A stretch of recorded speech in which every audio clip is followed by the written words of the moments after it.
Hello, my name is Ingrid Johnson. I'm a master's degree exercise physiologist and a Bible scholar living here in San Diego, California. This channel is for you if you are born again. And you are born again if you have confessed Romans 10:9 and 10, which says, if you confess with your mouth and believe in your heart that God raised Jesus Christ from the dead, you are saved. So this channel is for you if you are saved. I want to share with you today a verse and a chapter and a verse that really turned my life completely around. It's a very simple verse. It's in Psalms 1:1. Easy to remember. First Psalm, first verse. And it says, "Blessed is the man who does not walk in the counsel of the wicked, nor stand in the path of the sinners, nor sit in the seat of the scoffers."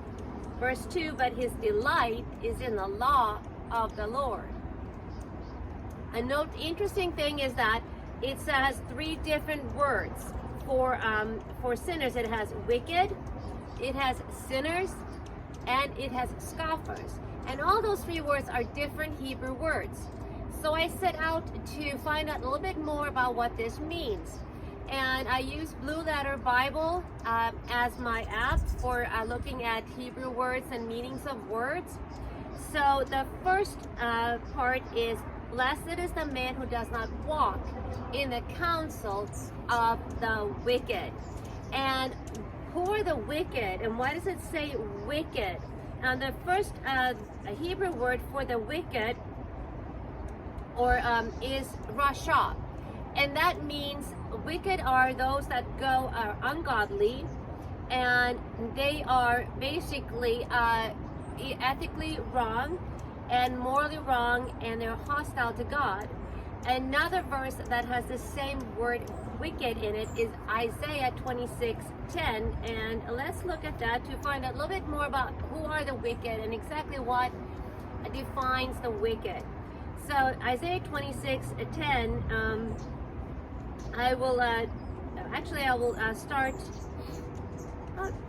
Verse 10 is good. "Thou the wicked is shown compassion and favor, he does not learn righteousness. In the land of the upright he deals unjustly, and refuses to see the majesty of the Lord." Verse 11, "Thou your hand is lifted up to strike, O Lord, the wicked do not see it.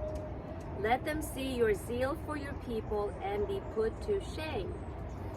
So in the land of uprightness, the wicked deal unjustly, and that refers to unjust wage. And so what they used to do back in these times is they used to have sort of two sets of weights. So if you were buying, let's say, grain, they might make a weight that is a little bit less than the actual weight, so that you actually are buying less.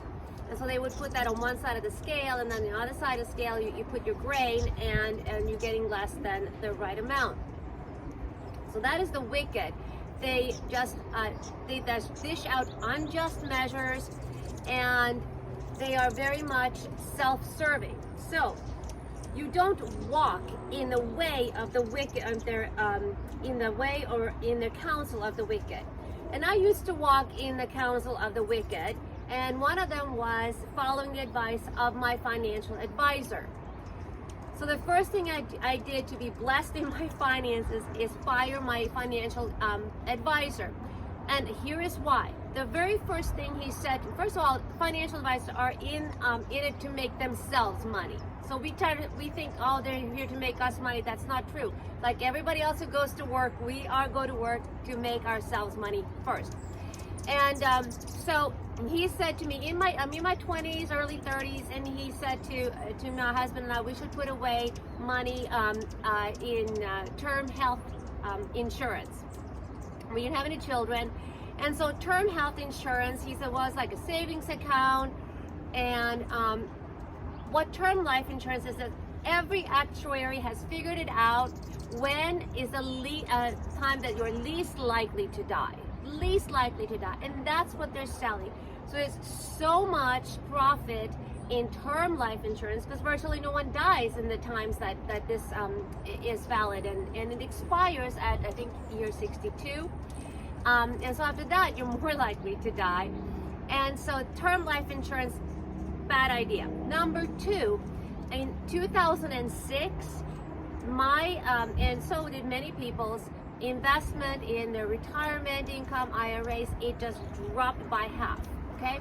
And so when that happened, I realized that actually, he had gotten me to take money that I should have tithed on and sowed seed with while I was young, or maybe even invested more in my education.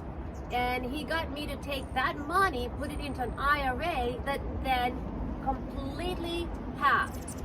And when I looked at the amount that was half of what I had sort of worked so hard for and given things up for, I was devastated. And then I looked at it and I said, why am I devastated over a number? And what that told me is that I had started to build confidence in numbers and not in God. So I fired my financial advisor, I started tithing, and I started giving. I sowed seed into the ground, and I want to tell you right now, I am in a place where money does not have a hold on me. My self-confidence does not rise and fall with the stock market. And thank God for that. So do not walk in the counsel of the wicked. Blessed is the man who does not do that. Number two, or stand in the path of the sinners. And now this is also interesting because you don't want to be standing like passive in the path of the sinners. And what happens when you are standing? Well, you're probably listening to what they're saying, listening to conversations, considering maybe. So sinners is another Hebrew word, and that is the Hebrew word hatah. And the hatah is actually the word for archery, when an archer misses the mark with his arrow. So it's basically a missing of the mark. It is not like the wicked who just kind of live to deceive and defraud, but these are just people who are maybe well-meaning people, but they've missed the mark. So something has gone wrong, something has been imbalanced in their life, something has been faulty. So if you think about a golfer, if they don't line up their golf club correctly with the target, they're going to miss the mark. They're going to be just a little bit off. And that could be because they're pushing, they're pulling, they're standing up too soon, they're cocking their wrist a little bit too wrong. So a little bit here makes a huge difference back there in missing the mark. So they are on a pathway that is just not in accordance with their goals that they want. And so these people, they just try to deceive you because they are not where they should be, and you don't want to stand in their way. You don't want to be in their way. If your way crosses their way, just keep on walking across. So a couple of great verses about this is Proverbs chapter 1 and verse 10. So let's look at Proverbs chapter 1 verse 10, which says, my son, if sinners entice you, do not consent. So here gives you a characteristic of sinners. They entice you. And they entice you because they are themselves enticed and on the wrong path. Another one is chapter 13 of Proverbs, chapter 13, verse 21, which says, adversity pursues sinners.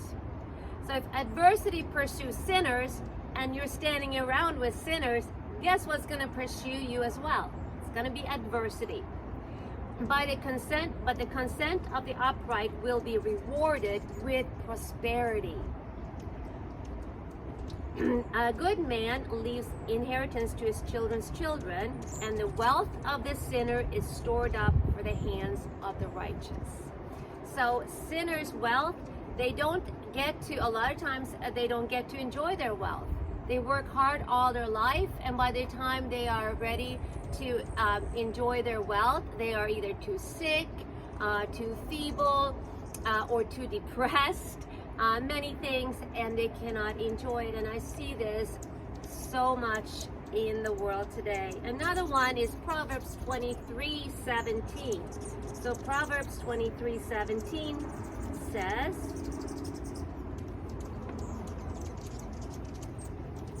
Do not let your heart envy sinners, but continue to live in the reverent, worshipful fear of the Lord day by day. This is so important that we don't envy sinners. For one thing, we don't know the whole story. We don't know the backdrop. And I suppose because the Bible warns us of that, that means it's possible that we can get into that trap. But it's a trap, and we are not to envy sinners. We don't stand around in their path. The last one is nor sit in the seat of the scoffers. And scoffers are those who do not give honor to the Lord. And we don't sit around with them. Sitting implies relaxation. Sitting implies letting your guard down and really lingering and maybe even enjoying. And I used to myself sit around in bars, in wine bars, and just sit around and shoot the breeze and talk. And after a while I realized that I was sitting with the seat of the scornful. I was sitting with ungodly people, and the conversations there were not uplifting to me.